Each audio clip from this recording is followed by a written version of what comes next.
Gabi na nang tuluyang umalis ang isang dalaga sa kanyang pinagtatrabahuan pagkatapos ng overtime. Isang grupo ng mga lalaki ang unang sumakay sa taxi na nakita niya, kaya ngayon ay natigil siya sa paglalakad pa uwi.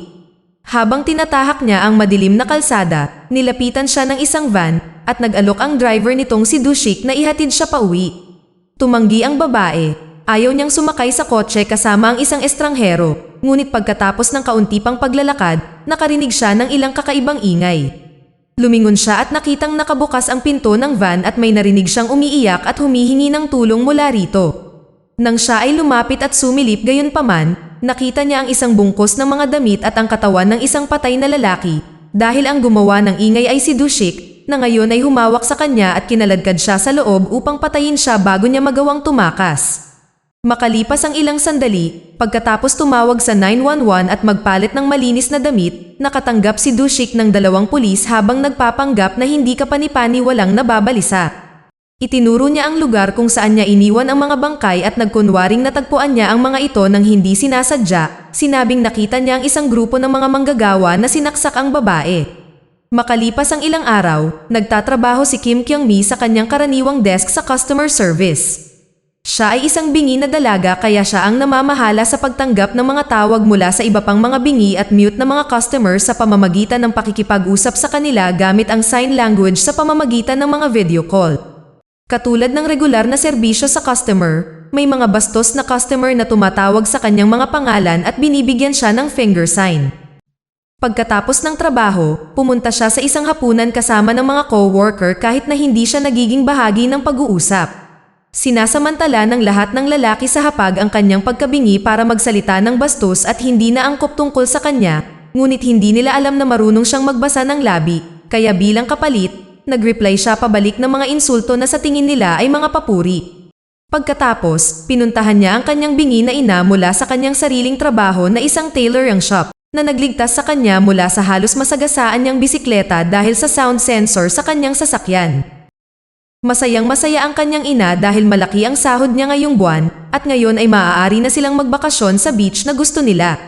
Sa ibang bahagi ng lungsod, si Choi So-jung ay naghahanda na upang lumabas, ngunit ang kanyang kapatid na lalaki, ang security guard na si Jong-tak, ay naging sobrang protective mula nang mamatay ang kanilang mga magulang, kaya nakipagtalo siya sa kanya kung anong damit ang kanyang suot at kung anong oras siya pinapayagang umuwi. Nangako siya na magiging mabuti siya, ngunit kalaunan, hindi niya pinapansin ang mga text ng kanyang kapatid habang nakikipag-date siya at hindi umuuwi ng maaga gaya ng kanyang pangako. Dahil hindi rin niya kinukuha ang kanyang telepono, nagpa siya si Jong-tak na lumabas para hanapin siya. Gabi na nang lumabas si Dushik upang maghanap ng isa pang biktima. Nakita niyang iniwan ni Kyung-mi ang kanyang ina malapit sa isang poste ng alarma habang naghahanap siya ng lugar para magparada at piniling sundan siya. Ngunit sa sandaling iyon, lumitaw si So-jung na naglalakad sa parehong kalye, kaya nagpa siya si Dushik na siya ang gagawa ng masama sa halip. Tumakbo siya at mabilis na tumalon sa kanya, hindi napapansin dahil ang ina ni Kyung-mi ay naglalakad sa kabilang direksyon at walang naririnig. Pagkatapos niyang gawin ito sa kanya, lumipat siya upang hanapin ang ina, ngunit ang kanyang mga plano ay nag-ambala. Una, huminto si Jong-tak upang tanungin ang ina kung nakita niya ang kanyang kapatid, umalis pagkatapos makakuha ng negatibong sagot, at pagkatapos, si Kyung-mi ay bumalik mula sa parking lot. Sa kanyang daan patungo sa kanyang ina, may nakita siyang puting sapatos na biglang lumabas sa isang madilim na eskinita, at may humihingi din ng tulong kahit hindi niya naririnig. Matapos lumabas ang pangalawang sapatos, nagpa siya si Kyung-mi na pumasok sa eskinita at nakakita ng umiiyak, duguan na si So-jung na humihingi ng tulong. Bago niya magawa ang anumang bagay, lumitaw si Dushik na may dalang palakol at tumakbo kay Kyung-mi para patayin siya, ngunit itinulak siya ni So-jung na nagbigay ng pagkakataon kay Kyung-mi na tumakbo. Bumalik si Kyung-mi sa kalye at nang makita niya ang kanyang ina, pinili niyang tumakbo sa kabilang bahagi upang protektahan ang kanyang ina. Bumalik siya sa parking lot at nagtago sa gitna ng mga sasakyan habang papunta siya sa pinto sa likod na may napakaingay na hawakan. Habang sinimulan niya itong buksan ng maingat hanggat kaya niya, narinig ni Dushik ang ingay at sinundan siya, ngunit sa kabutihang palad ay nabuksan ni Kyung-mi ang pinto sa tamang oras. Ang pinto ay nakakadena sa kabilang side kaya hindi niya ito mabuksan ng buo, ngunit sapat na ang puwang para madaanan ng isang petite girl na katulad niya at mag-iwan ng mas malaking lalaki na tulad ni Dushik. Pumunta si Kyungmi sa kanyang sasakyan at tinawagan ang kanyang ina upang sabihin sa kanya na hintayin siya sa alarma. Ngunit pagkatapos niyang ibaba ang tawag, lumitaw si Do-shik sa likurang upuan na may hawak na kutsilyo. Pinaandar niya ito, ngunit sa halip na ilabas siya ng gusali, nagmaneho siya patungo sa dingding at bumangga bago sila bumagsak at ginamit ang pagkakataong makatakas. Nagsimula ang isa pang paghabol at nagawa ni Kyungmi na makarating sa kanyang ina bago siya mahuli ni Do-shik. Pero dahil pinindot ni Kyungmi ang alarm button, hindi na makalapit si Do-shik, kaya habang naghihintay ng pulis ang mga babae, bumalik siya sa kanyang van. Matapos itago ang katawan ni Sojung dito, nagpalit siya ng damit at hairstyle para magmukhang isang normal na negosyante. Pagkatapos ay lumapit sa mga babae na tila inosente. Hindi siya nakikilala ni Kyungmi dahil nakasuot ng maskara at sombrero ang pumatay, kaya nang sabihin ng lalaking ito na hinahanap niya ang kanyang kapatid, naniwala si Kyungmi sa kanya. Dadalhin na niya siya sa madilim na eskinita nang dumating ang mga pulis, ngunit nakita ng opisyal na walang laman ang eskinita. Hiniling ni Kyungmi na makita ang mga security camera, ngunit ipinakita sa kanila ng bantay sa parking lot na sinira ng mga bata na nakatambay doon upang manigarilyo. Dinala silang tatlo sa istasyon para makagawa sila ng maayos na ulat. Sa elevator, patuloy na tinitingnan ni Do-shik ang mga armas sa kanyang bag bago sumulyap sa mga babae, at napansin ito ng ina ni Kyungmi na sa tingin niya ay hindi na siya masyadong nalulungkot. Upang mapanatili ang kanyang pagbabalat kayo, kinuha niya ang isang itim na telepono mula sa kanyang bag at sinabi sa kanila na gumaan ang loob niyang nakatanggap ng text mula sa kanyang kapatid na babae na nangangahulugang hindi kanya ang katawan. Makalipas ang ilang sandali, natapos na ni Kyungmi ang pagbibigay ng kanyang pahayag, ngunit walang magagawa ang opisyal ng walang katawan o pisikal na paglalarawan ng pumatay. Nais tumulong ni Do-shik, ngunit pinagalitan siya ng pulis dahil sa pang-aabala sa mga pahayag ng ibang tao, at ang palaboy na natutulog sa malapit na sopa ay nagkaroon ng pagkakataon na insultuhan din siya para dito. Nakikita ito bilang isang pagkakataon, pumunta si Do-shik sa water cooler at habang pumipili ng tasa, iniinsulto niya ang palaboy sa mahinang tono upang hindi sila marinig ng opisyal. Nagalit ito sa lalaki, na agad na tumalon kay Do-shik upang saktan siya, at sa panahon ng kaguluhan, nalaglag ni Do-shik ang isang puting telepono sa sahig na kinuha ng ina. Hinila ng pulis ang palaboy at dinala siya sa isa pang silid, kaya binawi ni Do-shik ang kanyang telepono at pumunta upang tingnan ang pahayag ni Kyungmi bilang dahilan upang suriin ang kanyang personal na impormasyon. Habang nagbabasa siya, nagsignal ang ina ni Kyungmi na kaina-hinalang may dalawang magkaibang cellphone ang lalaki. At nang mapansin niyang nag-uusap sila, hiniling niyang malaman kung tungkol saan ito. Si Kyungmi ay nagsusulat lamang ng wala para sa kanya, kaya't nilapitan ni Do-shik ang ina habang sinisilip ang mga armas sa kanyang bag at iniisip kung ano ang susunod na gagawin. Sa sandaling iyon, lumitaw ang isang pulis kasama si Jong-tak na sinusubukang iulat ang kanyang nawawalang kapatid na babae. Sinabihan siya ng opisyal na ipakita ang larawan sa iba pang tatlo dahil ang paglalarawan ay tumutugma sa pahayag ni Kyungmi. Nagkunwari si Do-shik na hindi niya siya nakita noon, ngunit agad siyang nakilala ni Kyungmi at binigay sa kanya ang kanyang pahayag upang basahin. Habang sinusubukan niyang bigyan siya ng higit pang mga detalye, umalis ang pulis sa silid upang pigilan ang palaboy na sumubok na muling pumasok sa lugar, kaya sinamantala ni Do-shik ang pagkakataong iyon para sabihin sa ina na huwag gagalaw kundi ay papatayin niya si Kyungmi. Pagkatapos ay ipinakita niya sa kanya kung ano ang nasa loob ng kanyang bag habang kumukuha siya ng kutsilyo at gumagalaw patungo sa kanyang anak na babae.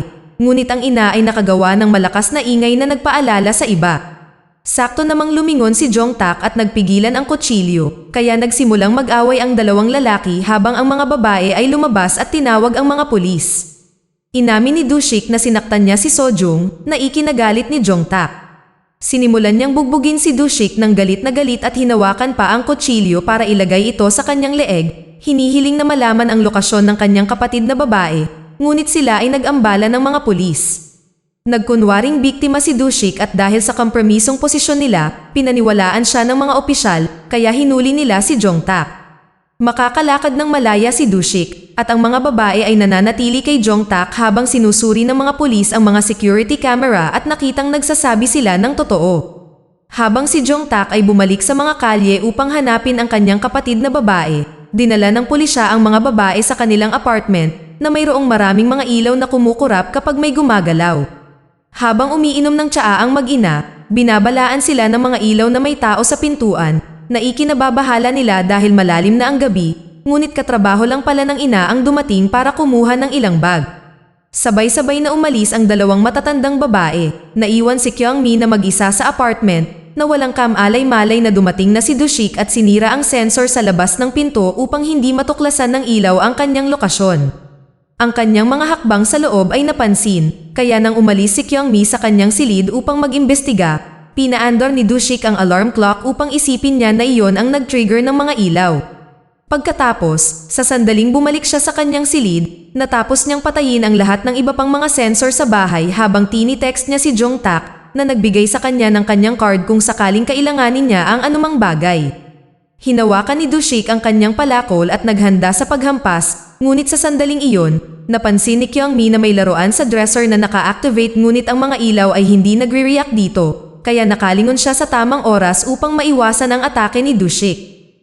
Tumakbo siya sa isa pang silid at naglagay ng aparador sa harap ng pinto bago magpadala ng text kay Jong Tak upang sabihin sa kanya na narito ang mamamatay tao. Pagkatapos ay nag-text siya sa kanyang ina na sinabi sa kanya na huwag nang bumalik, ngunit nang huminto ang pag-alog ng pinto, nakatanggap siya ng text na nagsasabing nandoon na siya at nakita niyang nakabukas ang pinto.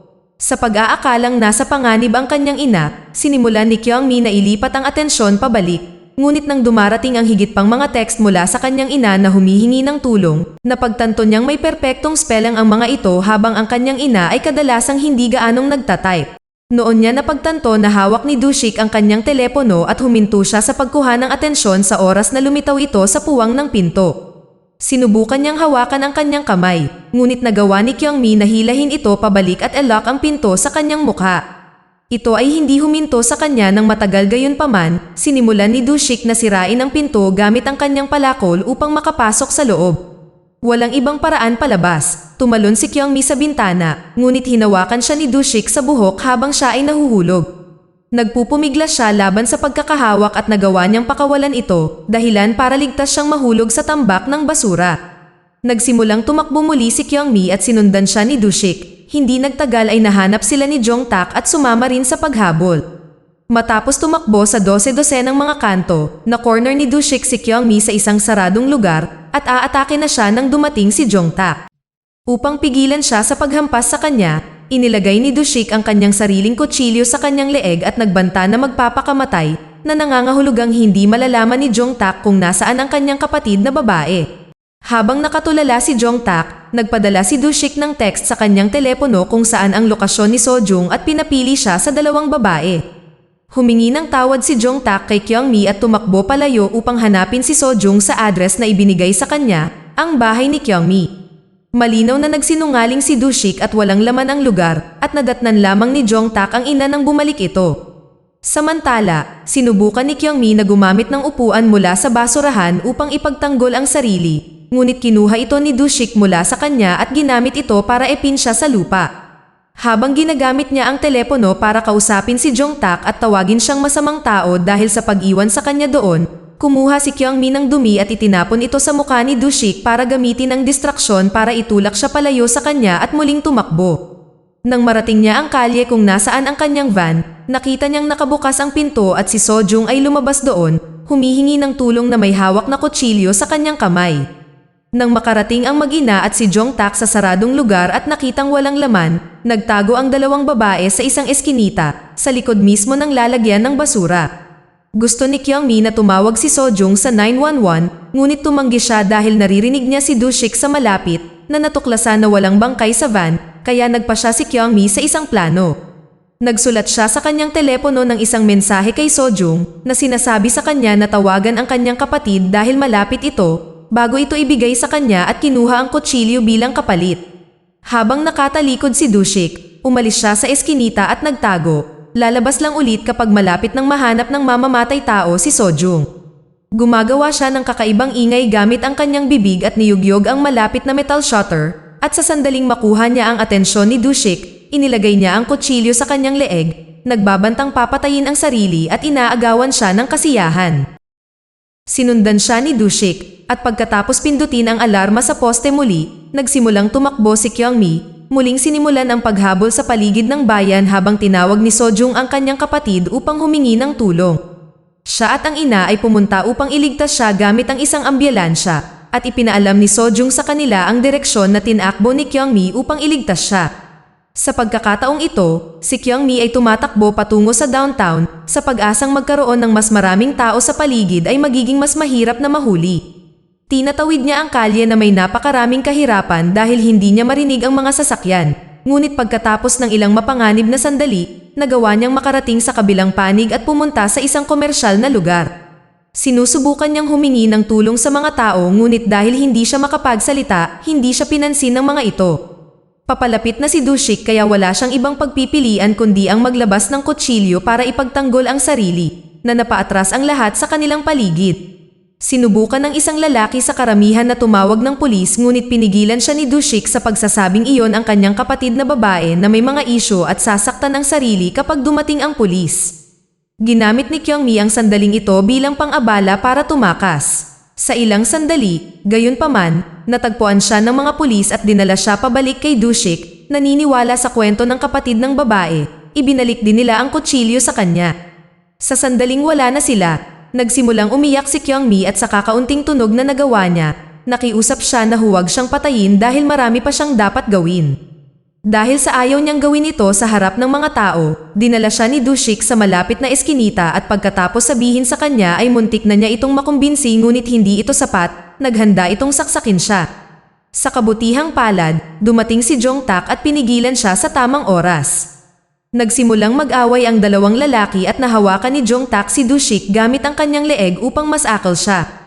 Bumitaw siya sa sandaling siya ay nahimatay at pumunta upang tingnan si Kyungmi, na ipinaalam sa kanya na si Sojung ay ligtas sa ospital at ang kanyang ina ay nasa malapit. Bigla siyang nag-ambala ni Dushik, na nagkunwari lamang na nahimatay at ngayon ay hinampas si Jongtak ng walang lamang bote at iba't ibang piraso ng basura. Pinahinto siya ni Kyungmi sa pamamagitan ng pagdampot ng kutsilyo, kaya nagpa siya si Dushik na umalis sa eskinita at sa halip ay hanapin ang ina. Natagpuan niya siya sa gitna ng komersyal na lugar at nilapitan siya. Hinihiling sa kanya na sundan siya sa isang madilim na eskinita, ngunit sa sandaling iyon ay nakita sila ni Kyungmi at sinundan hawak ang kanyang kutsilyo sa kamay. Pinagtatawanan siya ni Dushik dahil nabigo siyang saksakin siya at nagawa lang niyang saktan ang kamay nito gayunpaman. Bahagi iyon ng plano. Inilagay niya ang kutsilyo sa mga kamay ni Dushik at sinaksak ang sarili na tila siya ang may gawa. Ang mga tao ay umatras, naniwala sila sa tricks at hindi nakikinig sa kanya nang sabihin niyang hindi siya gumawa. Dumating ang mga pulis at bumaril sa himpapawid bilang babala, ngunit hindi tumitigil sa paggalaw si Dushik, kaya binaril nila siya sa katawan ng ilang beses. Hindi pa rin ito sapat, lalo na dahil pinukaw ni Kyungmi si Dushik sa pamamagitan ng pagbibigay sa kanya ng finger. Ngunit nang susubukan na muli ni Dushik, dumating si Sojung at hinarap siya sa lupa kung saan siya sa wakas ay namatay. Makalipas ang maraming araw, pumunta si Kyungmi at ang kanyang ina sa dalampasigan upang magkaroon ng bakasyon na kanilang pinangarap. Sina Sojung at Jongtak ay sumama rin sa kanila, at pagkatapos ipakita sa kanila kung paano sila nag-aaral ng ilang sign language, silang apat ay nagpa-picture na magkasama.